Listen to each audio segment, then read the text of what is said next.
white little bitty house over there, all by itself, no other houses around it. That was the executioner's house. Nobody liked that guy. Didn't want to live near him. And just for that, he had to take care of the vegetable gardens down here as well. Sometimes he practiced by cutting lettuce heads. What a nut. Look to the left, the Untersberg. Now use your imaginations.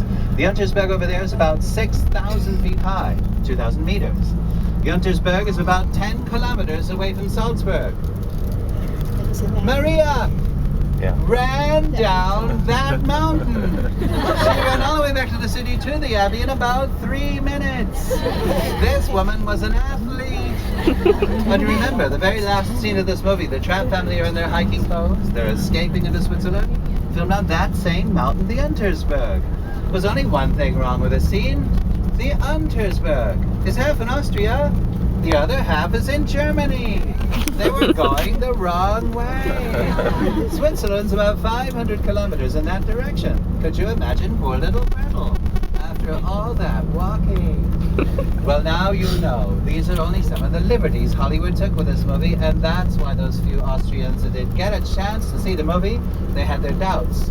Isn't all that just fine? Because we love this movie. And you might be happy to know they were able to film the beginning and closing scenes with the sound of music on the Untersberg, thanks in part to the cable cars running up and down it. Want to go? Bus 25 takes you right to the base of one of those cable cars. And behind that mountain is Hitler's eagle's nest, Berchtesgaden, Bavaria. Imagine on a day like today, Hitler could look out the window of his house and see the fortress of Salzburg out in the distance. It's hard to imagine such a madman coming from such a beautiful place like Berchtesgaden.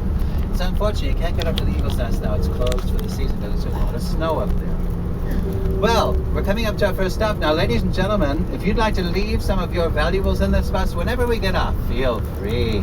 Andy, our driver, is a professional. He'll make sure you don't realize anything's gone. Of course, I'm only kidding.